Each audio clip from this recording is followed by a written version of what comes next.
यह हवेली राजा महाराजा के समय में बनाई हुई थी, लेकिन पिछले 18 साल से इस हवेली में आज तक कोई भी रहने के लिए नहीं आया। इच्छा होने पर भी इस हवेली में कोई नहीं रह पा रहा था, क्योंकि लोगों का कहना था कि इस हवेली में भूत प्रेत का साया है। जब अजीत सिंह को इस हवेली के बारे में पता चला तो उसने तय किया कि वो इस हवेली के रहस्य को जान कर रहेगा, क्यों लोग इस हवेली में नहीं रह पा रहे हैं। उसने मजबूत इच्छा शक्ति से हवेली में रहने की पूरी तैयारी कर ली। जैसे ही उसने हवेली के पास पहुंचा, उसे एक अनजान व्यक्ति ने रोक लिया और कहा, रुको, कौन हो आप और किधर जा रहे हो? अजीत सिंह ने जवाब देने के बजाय उसके सामने सवाल किया, जी आप कौन? मेरा नाम अर्जुन सिंह है और मैं यही पास में ही रहता हूँ। अजीत सिंह ने कहा, ओह अच्छा, मैंने सुना है यह भूतिया हवेली है और यहाँ कोई नहीं रह पाता है, इसलिए मैं इस हवेली में एक दिन रुकने का फैसला किया है। जी हाँ, आपने सही सुना है और आप भी अंदर मत जाइए। मेरी माने तो आप भी वापस लौट जाइए, यहाँ बहुत खतरा है। इतना सुनते ही अजीत सिंह बहुत खुश हो गया, जैसे उन्हें कोई लॉटरी लग गई हो। अर्जुन ने उसकी खुशी को देखकर बोला, आप क्यों खुश हो रहे हो? आपको तो भूत का नाम सुनकर डर लगना चाहिए। शायद आपको पता नहीं है, मैं भूत प्रेत में काफी दिलचस्पी रखता हूँ। अगर इस हवेली में भूत है तो मैं अंदर जरूर जाऊंगा और सारी सच्चाई का भी पता लगा कर आऊंगा। इतना कहकर अजीत सिंह हवेली के अंदर चले गए। अंदर जाकर अजीत सिंह हवेली के चारों तरफ से देखने लगा, सारे रूम भी चेक कर लिए। बाद में ड्राइंग रूम में आकर सोफे पर बैठ गया। वहीं अचानक उस रूम में लाइट का एक बल्ब चालू बंद होने लगी, लेकिन अजीत सिंह ने उस पर ध्यान नहीं दिया। थोड़ी देर बाद दूसरा बल्ब चालू बंद होने लगा, फिर तो हवेली के सारे लाइट चालू बंद होने लगी।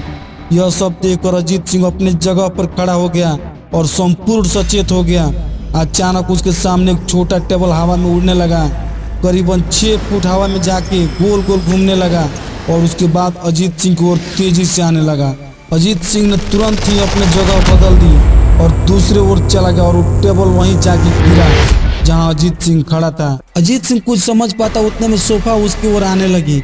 अजीत सिंह ने दूसरी तरफ भागकर कैसे भी अपनी जान बचाई, जिसके कारण सोफा दीवार से टकराया और अजीत सिंह बच गया। अचानक सब कुछ शांत हो गया। अजीत सिंह बहुत डरा हुआ था और वो चारों ओर सतर्कता से देखने लगा और कहने लगा, कौन है, कौन है, जो भी है बाहर आओ, सामने आकर बात करो। वहीं एक बड़ी परछाई ने उसके सामने आई और अजीत ने उसका परछाई देखकर बोला, कौन हो तुम और मुझे क्यों मारना चाहते हो? तभी परछाई ने बोला, तुम्हारी भूल के कारण। मेरी भूल? मैंने कौन सी भूल की है? इस हवेली में आने की भूल। मैं इस हवेली में किसी को भी खुश नहीं देख सकती। लेकिन क्यों? परछाई ने जवाब दिया, आज से 18 साल पहले इस हवेली के मालिक ने मुझे यहीं पर मार डाला था। मेरी कोई गलती नहीं थी, इस वजह से मेरी आत्मा इस हवेली में भटकती रहती है।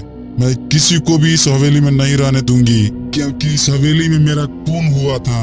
इस हवेली में जो भी रहने के लिए आएगा उसकी मौत होगी। अजीत ने कहा, मैं तुम्हें असली रूप में देखना चाहता हूँ। तुम्हें मारने से पहले मैं तेरी इच्छा अवश्य पूरा करूंगी। और उस परछाई ने एक भयानक दरमियान रूप ले लिया। उसका चेहरा इतना भयानक था कि अजीत भी एक क्षण के लिए डर गया था, लेकिन दूसरे ही क्षण उसने अपने आप पर काबू पा लिया। बाद में उसने अपनी जेब से एक सफेद पाउडर निकाला और उस भूत के ऊपर फेंक दिया। पाउडर पड़ते ही भूत जलने लगा, बड़ी बड़ी ज्वालाएं उठने लगी। वो बहुत जोर जोर से चिल्लाने लगा और बाद में पूरी तरह से जल गया। उसके बाद अजीत ने चैन से सांस लिया और वहीं पर सो गया। दूसरे दिन सुबह अजीत को सही सलामत हवेली से बाहर आते देखा अर्जुन बहुत आश्चर्य हुआ। अर्जुन ने अजीत से पूछा, तुम कैसे जिंदा हो? जब अजीत ने अर्जुन को कल रात की घटी घटना को पूरी तरह बताया और बोला, यह हवेली अब भूतिया हवेली नहीं रही।